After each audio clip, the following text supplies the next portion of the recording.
sending mean cards, eating mashed earthworms, using jack-o'-lanterns to light medieval love banquets. They're all surprising yet vaguely sinister ways to celebrate Valentine's Day. Let's have a look at some of them in this week's episode of Fabulous Folklore. Hello there and welcome to Fabulous Folklore, the podcast for all things folklore, occult and just a bit weird. I'm your host Icy Sedgwick, blogger, fantasy author and your guide into these rather mysterious realms. I've got some rare things to show you, so come on in, take a look around, but be careful not to touch anything. These things sometimes bite. Well, hello there and welcome back to Fabulous Folklore with me, your host Icy Sedgwick.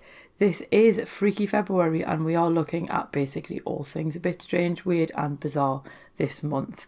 And this particular episode, I do realise it's going to go live on the 8th of February and obviously that's basically almost a week ahead of Valentine's Day, but you might want some time to get things ready if any of these ideas that I give you tickle your fancy, who knows. Now this episode is based on a blog post I wrote on the Folklore Thursday website, which is linked in the show notes below, but I have added a couple of extra little bits in there about the heart as well, which I also think is worth covering in this particular episode. Now, trying to divine the origins of Valentine's Day does prove quite challenging, because some people believe the day is named for St. Valentine, who, if you believe the legends, was a priest who conducted marriage ceremonies in secret, and the officials executed him once his clandestine weddings were discovered, and then for some reason his name became synonymous with love and romance, because nothing says romance like execution. Others think that the day derives from the Roman fertility festival of Lupercalia, which was held between February the 13th and 15th, and Pope Gelasius changed the festival's name in 496 CE, claiming that St. Valentine had died refusing to recant his Christianity. So if that's true, the change removed the pagan roots from the festival and turned it into a Christian celebration of love. There will no doubt be some people tearing their hair out at the idea of yet another pagan festival allegedly being corrupted by the Christians. As I say, there's no real evidence either way, so I'm just presenting you with the options. Because let's be honest, folklore is never that simple, because even the sweetest celebrations have a darker aspect. So in this episode, we are going to have a look at the sinister side of Valentine's folklore. And this in particular isn't Valentine's folklore, but it does relate to Lupercalia, and as we have just mentioned it does seem fair to include it. And Plutarch wrote about a particular practice that involved young men running naked through the streets, and they would carry bits of animal skin and then they would try to whip any women that they encountered. Now women would actively go looking for these young men because apparently being whipped with the skin from sacrificed animals would ensure fertility and easy childbirth. And obviously in the days before all the medical advancements that we've got now, I'm assuming you would probably quite happily take anything that would make childbirth easier. Elsewhere in the festivities, men and women would put their names into an urn and then they would take it in turns to draw out a name, and then that person would become their partner for the rest of the festival. And let's be honest, that's still better than Tinder.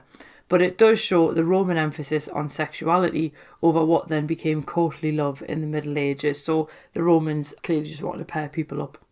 And there was a particularly odd and potentially slightly sinister slice of Valentine's folklore in Britain, and people actually believed that women would fall head over heels for the first person that they saw on Valentine's Day, and some women apparently manufactured encounters with men who'd caught their eye sort of earlier on. And Samuel Pepys even recorded in his diary in 1662 that his wife kept her hand over her eyes while she moved around the house because she wanted to avoid seeing the workmen that were doing renovation work. And you can imagine that this belief might be rife with skullduggery and manipulation, which again sounds about right for Valentine's Day. Now, lots of websites discuss the choice of February the 14th for the day. And many people think it derives from an apparent medieval folk belief that birds chose their mates for the year on that date. So people might give their partners a quail egg to signify romance because they were supposed to enhance beauty and fertility. Now, sadly, this is not actually necessarily true, and there is a belief that it may come from a line in Chaucer's poem Parliament of Fowls, and that's from around about 1382. And over time, this quote then stuck as a folk belief, the way that these things often do. And Jim Moon notes that there's no written evidence for the belief in a specific day for birds to mate. And as he points out, the society of Chaucer's era were agrarian and therefore closer to wildlife behaviour and habits than we are now, and because of the unpredictability of spring's arrival, it makes it really unlikely that a specific day would herald mating among birds, so this marriage of the birds became symbolic rather than literal. Although that said, birds do play a huge part in another particularly weird Valentine's belief, and in this one, the first bird a single woman saw on Valentine's Day could predict her future husband's character.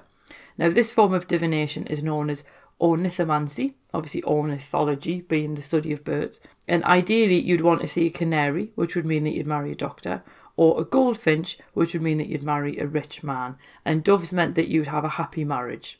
But you should avoid seeing a woodpecker because that meant that you would stay unmarried. And this is the thing, a lot of the Valentine's folklore does relate to finding a partner or seeing a vision of your intended. And you do get quite a lot of crossover with some of the beliefs that you have around Halloween and trying to see who your future husband or wife is going to be. And while this practice sounds a lot closer to a Halloween superstition than one for Valentine's Day, one particularly dark tradition involved graveyards. So what you should do is head to a cemetery the night before Valentine's Day, so obviously February the 13th, and then at midnight you've got to run round the church 12 times, and if you do it properly, your future lover would appear as a ghost.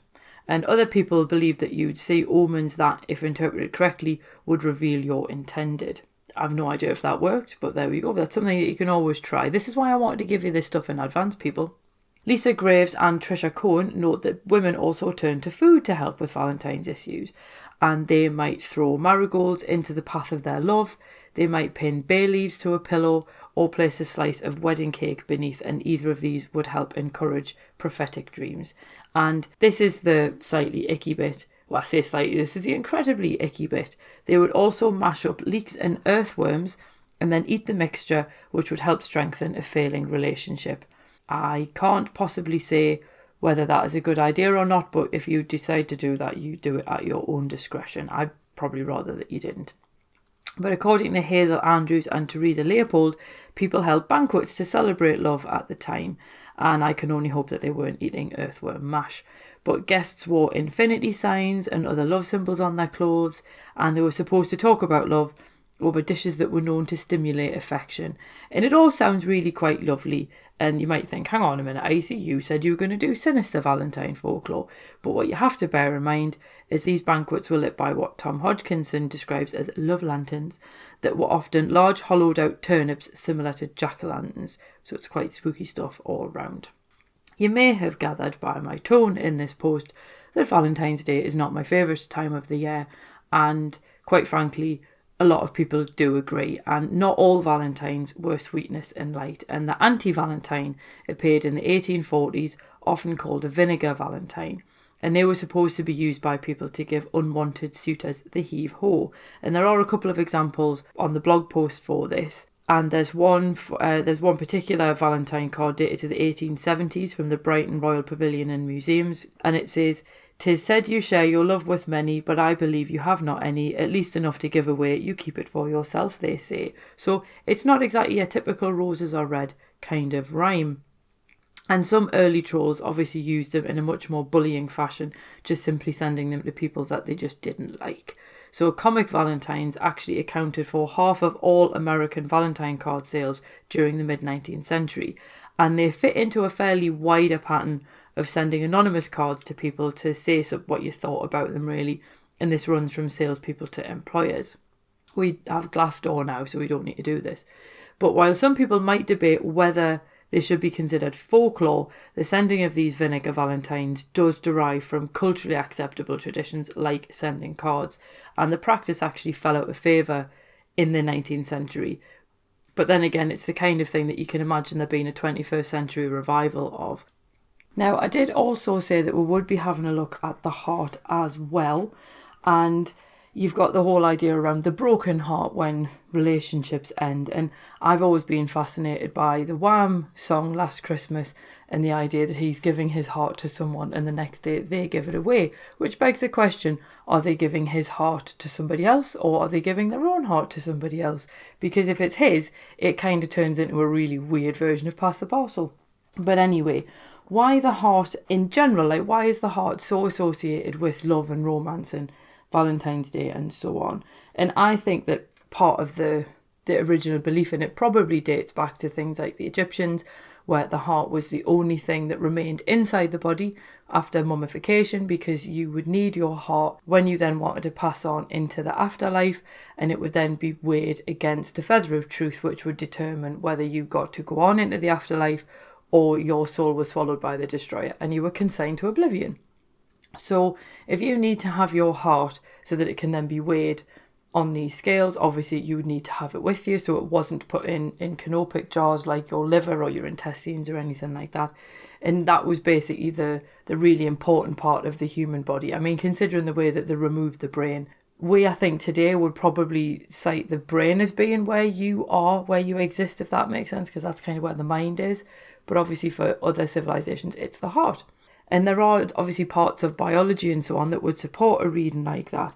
And Gavin Francis explains that patients who suffer heart valve failure, they display this sudden conviction that they're dying. And this phenomenon is known as ango animi, or anguish of the soul. And at this point, the heart sort of alerts the body to its imminent end. And this basically gives the heart a sort of sense of sentience that other body parts just don't get. And obviously, when you think of how many ways that we describe emotions come down to the heart, so you talk about horror films that, kind of get the blood pumping or the heart thumping and things like that, or they really make your pulse race and so on. It's all around the heart and the effect on the heart, rather than, nobody sort of talks about the effect of a horror film on their kidneys, for example. So it's all about the heart as almost being a really important part of the body for just literally how you actually process things. And this is where it's quite interesting, because if you look at some stories of heart transplant patients, they don't really bond with the new heart, and they almost see it as quite alien. And Gavin Francis also notes that some patients connected to heart bypass machines actually experience a form of distress, and he theorises that this is a disturbance of mood and cognition brought on by having your blood moved beyond the confines of the body. And while many theories have been proposed to explain such sensations, it's basically the fact that it's possible that the self depends on the actual heart's rhythm. And this is where you then get things like the continuing beat of the heart becomes the whole point of Edgar Allan Poe's story, The Telltale Heart. And this particular heart reminds the narrator of what it is that he's actually done. And the thing is, we should also remember that for a while, early philosophers tried to work out which organ actually housed the essential self. And they basically had the choice between the heart, the brain and the liver, somewhat randomly. And while the brain ended up essentially taking that particular crown, the heart has had the longest association with love, and this does date back to the early Middle Ages. And then also, just look at the Tin Man in The Wizard of Oz. I mean, the whole point of him essentially getting a heart is because he wants to essentially feel human, so he wants to kind of have a soul. So this is again where the heart is the essential self, which we saw in the ancient Egyptians, then even comes out in, popular culture. And also, don't forget that driving a stake through the chest is one of the primary ways of getting rid of a vampire. So it could just simply be that if the heart represents the soul or the essential self of a person, destroying the heart therefore then destroys them. So that would explain why the whole staking thing comes into it. I should point out that while I'm saying staking things, I am miming this, and I don't know why, because obviously you can't see it. But I hope that all of this Valentine's folklore and information around the heart has given you something to think about for maybe doing something slightly different on Valentine's Day. And next time that you walk into a stationer's shop and you're bombarded with the dazzling array of cards, I would like you to remember this episode and just ask yourself, could you better express your love with earthworm mash or by whipping your partner with animal skins? And if you're single, should you take up bird watching for clues to see a future husband? Whatever you do, just remember to show you love someone in the way that best suits you. And you could also think of a way of doing that doesn't involve glitter-encrusted cards and chocolates.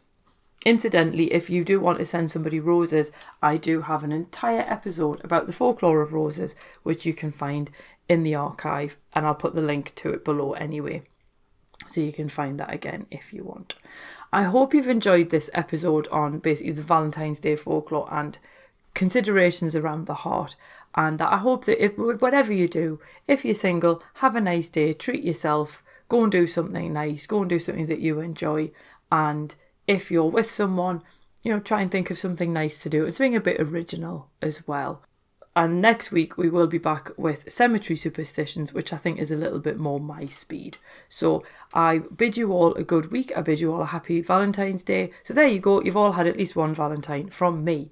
And I hope you all have a marvellous week, and I will see you soon. Cheerio.